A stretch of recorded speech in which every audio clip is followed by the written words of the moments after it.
Hello and a warm welcome to Federal special program Capital Beat. The Federal team is in Karnataka trying to get a sense of what Karnataka elections 2023 looks like. What are the factors playing out? How are the political odds staked up? And how are the political parties preparing for the D-Day? I'm at the Bangalore Press Club right now and I couldn't have got hold of better people than what I'm sitting with. The two veteran journalists from Bangalore, Vijay Grover on my right and Dakshin Murthy, who's the managing editor of the Federal. Thank you both of you for joining. And let me begin with Vijay. Vijay, what is the sense you are getting from this elections? Is it anything different from what it was in 2018? Thanks, Nilu. The one thing that is coming out this time, this election is different from what we saw in the last four elections. Why I'm saying the last four elections? Because what we've seen is a very caste polarized election in the past, where it was Lingayats versus the others, where the emergence of Yediyurappa changed the political dynamics of Karnataka, where the Lingayats stood by him, and by him, it also meant benefit for the BJP. Okay. And I've written this in the past also, and I keep saying that, while the world may be saying it's Modi magic even in 2014 and 2019, in Karnataka, it was Yediyurappa's magic, which got the Lok Sabha seats for him and the government which came also.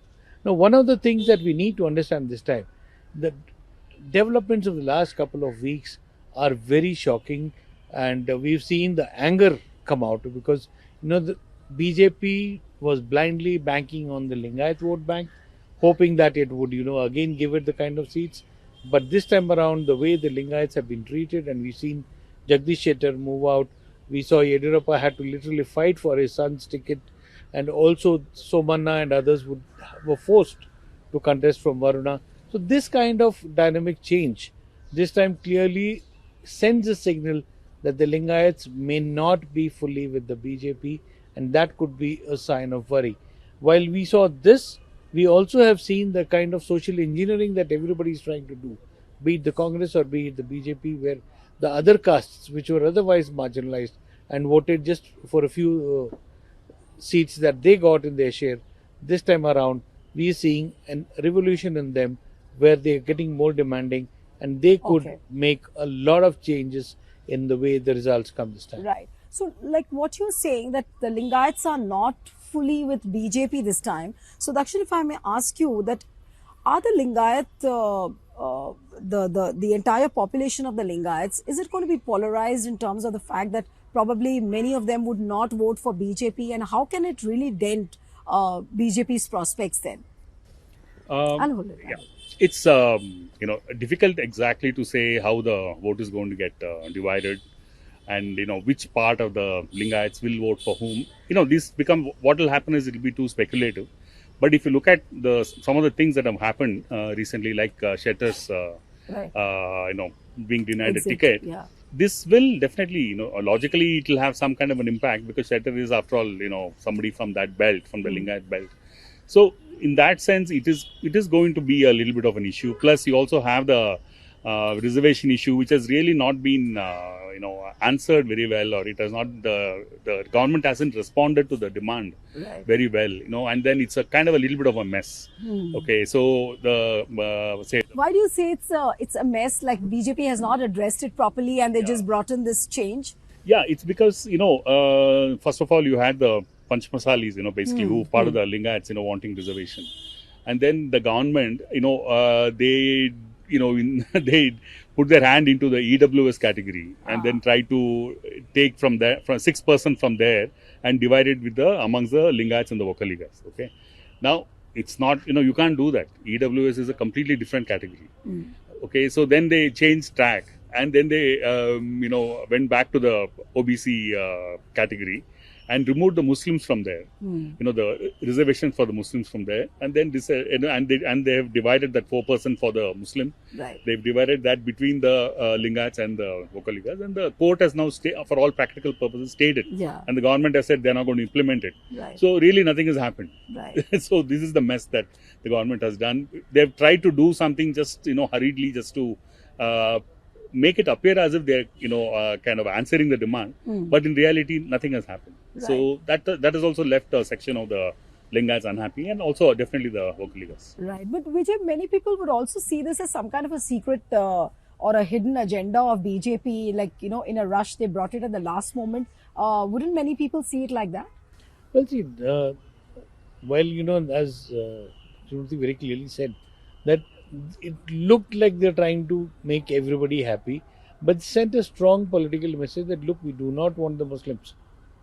That was something which has turned the thing, because irrespective of the fact that people got jobs or not due to reservation, or the admissions will come on the basis of that, because the government in the court has said that it is not going to take away this, and we are again to a zero. But the political messaging that the party wanted, that we are not encouraging the reservation for Muslims on the basis of religion, that has gone down to its voters sending a strong signal that we are a pro-Hindu party. So Right. that could be the only benefit that has come out of this entire thing.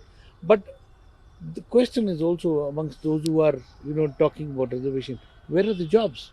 Yeah. You talk of all this, you talk of saying that we reserve as this, but you not had recruitments at all in the last 4 years.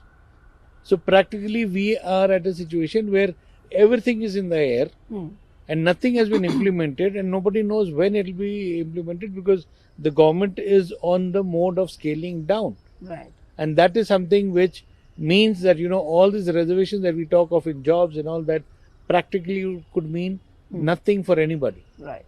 But one thing also comes to my mind, Dakshin, like what Vijay has been saying, that, where are the jobs, there's price rise, there's inflation, all these factors do exist. But then you have these novel factors which have been sort of thrown at the Karnataka population. Like, if I may just use the word, amooling of Nandini, like Amool has been brought in. So, amooling of Nandini, if I may call it. Then this reservation issue also. So, do you see BJP raking up these new issues more as an emotive issue so that all these factors can be put behind? Do you see that as well? If you want to look at it from a strategy point of view, the BJP, I think, is probably panicking. Okay. Because there is a really anti-incumbency factor. Plus, you have the other issues like corruption Right. and 40% commission, and Right. all these things. And somewhere, I think the BJP is on the back foot. And if you look at the strategy, they're really relying on the Modi factor. And so at the same time, they also need to say something. They also need to be seen to be doing something. And I think that they're really stumbling a bit. They're not really sure what exactly is to be done to retrieve the situation for them. But do you think corruption is that big an issue, despite the fact that Congress has been able to mount this 40% commission government campaign quite well? See what has happened today in Karnataka. You go any place and talk to anybody. The moment you say 40%, people have a wry smile or they get irritated. Acha. Okay, it's something, it reminds me of the way Bofors was handled in 1918, when Rajiv Gandhi's, during Rajiv Gandhi's time. If Bofors became a kind of a household name, everybody would talk about Bofors, and eventually it had a bad, it had a negative impact Right. on Rajiv Gandhi's re-election, the Congress's comeback. Right. Similarly, this 40% commission has become a kind of it has been soaked into the population psyche, Right. so to speak. And I have a feeling that this is something it's very difficult to get this out of the system. No, but given the fact, like you said, that it's only Modi and nobody else around BJP, and Modi has been the one who said that "मैं खाऊंगा ना खाने दूंगा," and he's been like mounted this anti-corruption thing that BJP can't tolerate corruption at all. So doesn't this 40% commission campaign expose the Modi figure as well? And will he not be exposed before the people then? Well, see, certainly this will be something. The fact that the BJP's campaign is now banking on the category of voters who the BJP calls Labharthi, or the beneficiaries of the central schemes. That each leader has been told to go take selfies with beneficiaries of each scheme, be it Ujjwala or be it the Kisan Yojana, and showcase it.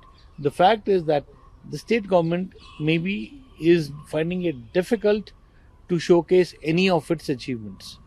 So it is banking on the achievements of the central government in this direct beneficiary way, to be able to remind the voters that look, we've done a favor, Modi has done a favor to you by giving you a gas cylinder, so you need to vote for him. So that is something which is the clear messaging.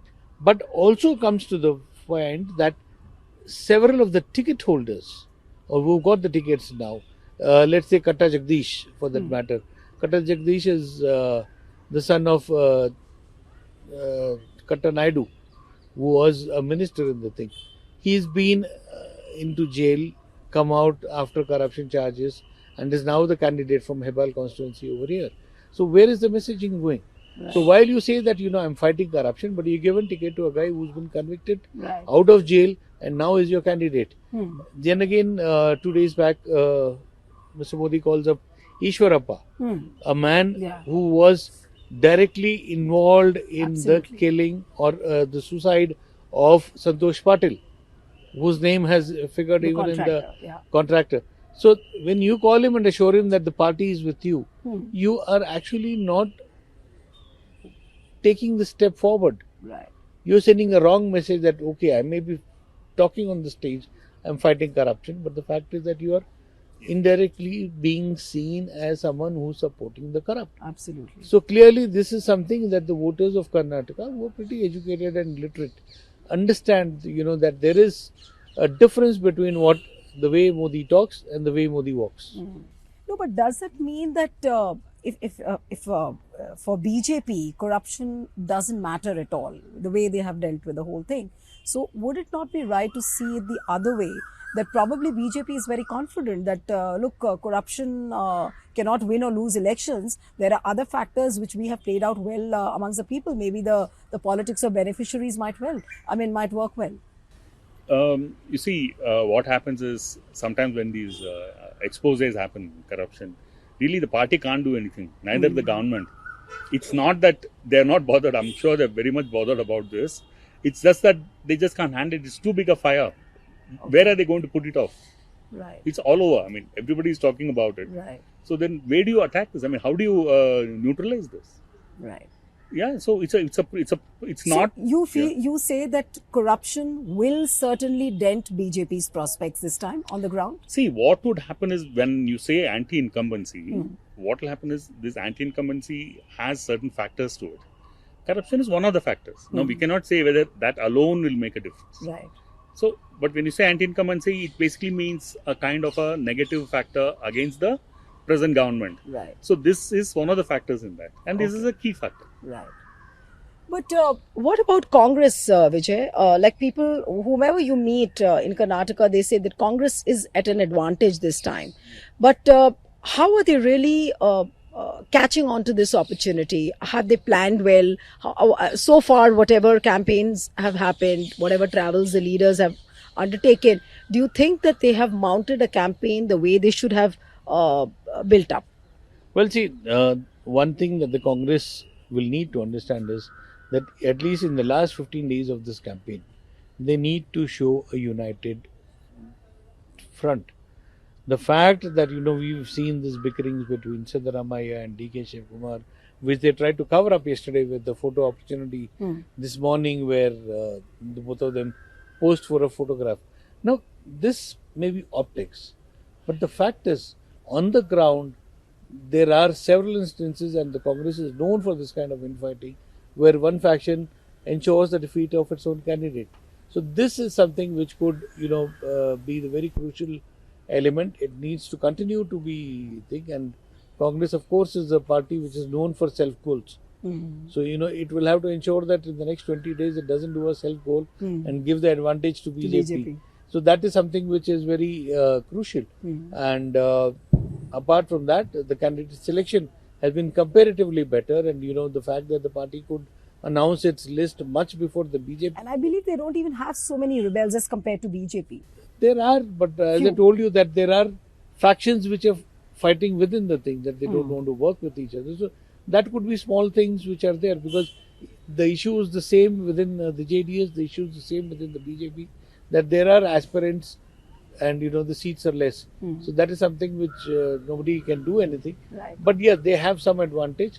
But unfortunately, as far as the corruption plank is concerned, they have not been able to take it in a big way. Okay. Partly because D.K. Shivkumar himself faces several Scott, inquiries, and he is not able to, with conviction, lead the party on the corruption front, and that has helped the BJP get away with, to some extent, with that 40% commission government and the other issues. Right. But when you talk about Congress, most of the senior leaders, they have been saying that, Congress is very confident and they are looking at a figure of 150 plus or 150. Now, is that a magical number they are just, aspiring for? But what is a realistic number for the Congress, you would say that, looking at the things on the ground? Numbers are, I would really say it's in the realm of the astrologer, I wouldn't really put my hand on a number, but it's like what Vijay is saying, that there is an inherent advantage for the Congress, not because the Congress did anything. It's like the negativity of the BJP is going to benefit the Congress. It's more that. Okay. Because the Congress, if you take the last 4-5 years, really they haven't done anything of any big note, other than the Bharat Jodo Yatra, of which Karnataka was a part of it. Right. So maybe some kind of excitement was. No, but since Mallikarjun Kharge became the Congress president, he is from Karnataka. Don't you see him working towards this mission, or is he fully into it? See, Kharge is a well-respected politician, no doubt, but he's not in that very activist mold.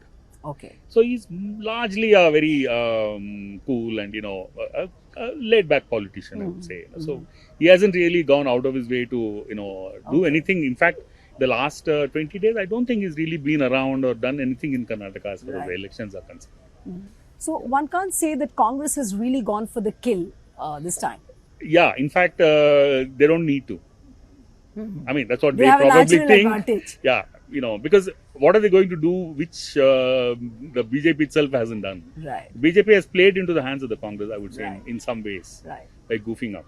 So, but then, as for who now, whether they'll benefit, how they'll benefit, that we'll see. Right.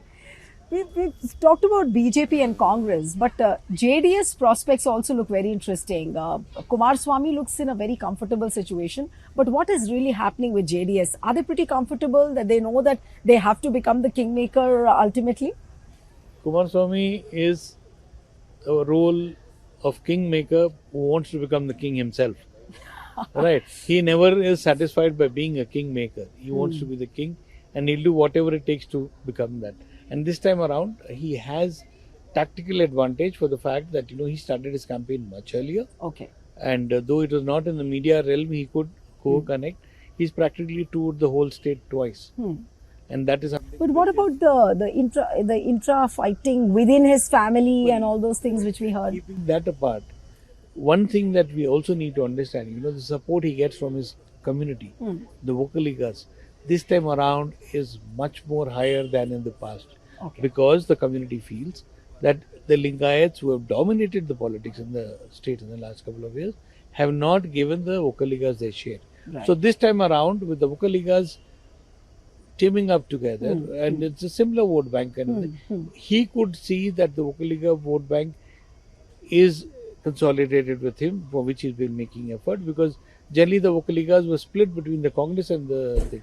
And if Kumaraswamy is able to get that community support, I won't be surprised if he gets around 50 seats. Oh. And with 50 seats, he could decide who he wants to go with. And the signal that he sent, that, I'm getting feelers from both sides, clearly indicates that this time around, he's already in the kingmaker position, but certainly will dictate and say that I'm the king and, you can join me if you want to. So if you guys feel that, Kumaraswamy certainly is going to become the kingmaker, so are we going to see a repeat of 2018, probably Congress and JDS coming together? Forming the government. No, this time around, don't be surprised if the JDS joins hand with BJP. The BJP as well. But Kumaraswamy will insist that he should become the chief minister.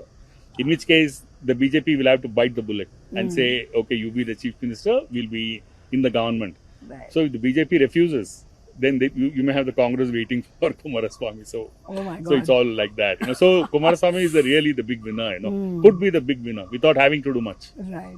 But what about Aam Aadmi Party? They have been promising moons this time that they are trying to bring a certain change and a difference which other parties have not, promised ever before. So, what do their prospects look like, or they're just simply looking at opening their account in Karnataka this year? Well, if they open their account, I'll be really surprised. Okay.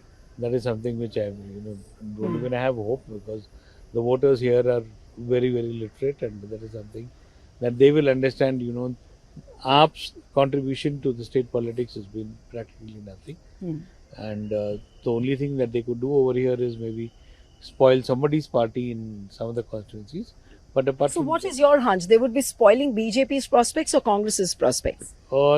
it could may change constituency to constituency, but Acha. I do not think that even they'll put together get even 5% vote share in the entire state, because they are looking at just being there, and the contest that they are trying seriously in about 10 or 12 constituencies.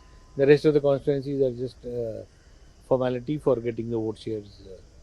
No, but given the fact that they recently acquired a national party status and now they have governments in two states, in Punjab and in Delhi, they've also reasonably done well in Gujarat as compared to what they thought. So, even if they manage to get one or two seats, supposing if they do, then what kind of a difference will they really bring? And what they're claiming that, they're claiming tall campaigns in Karnataka, that last time they just contested on 28 seats. This time probably it's going to be 200 seats on which they are contesting.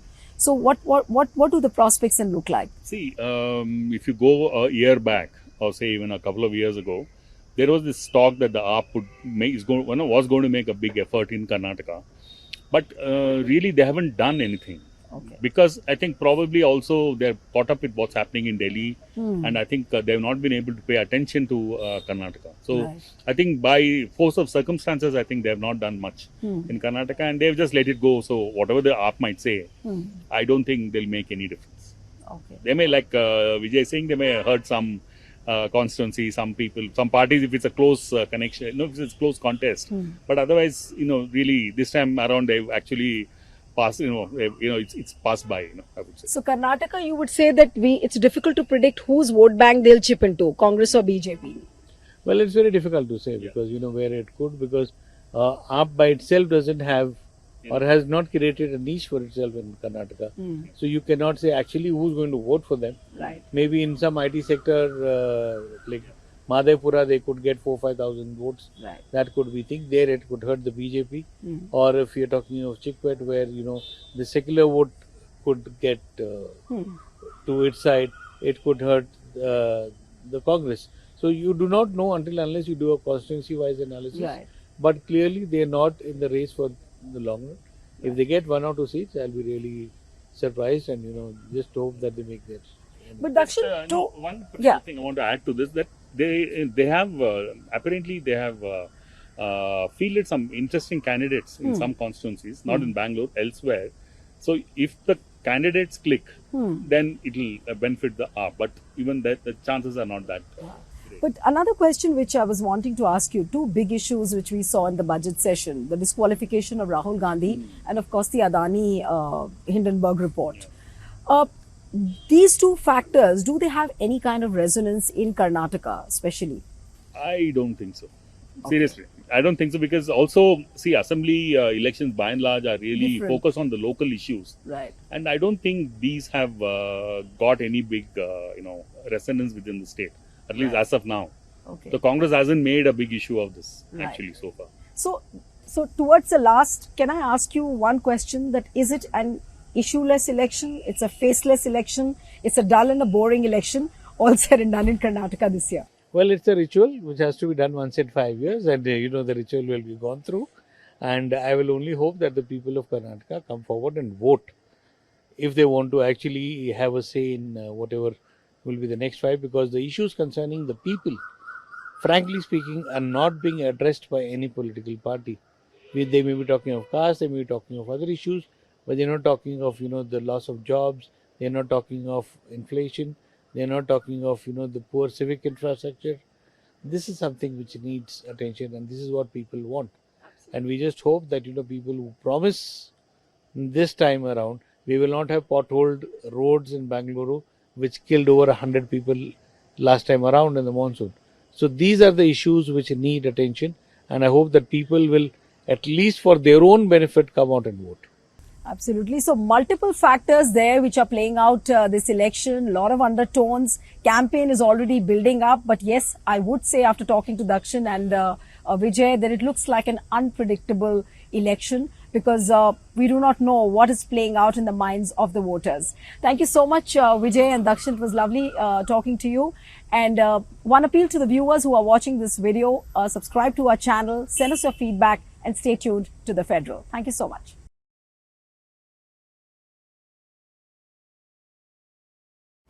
Subscribe to the Federal's YouTube page for more interesting updates.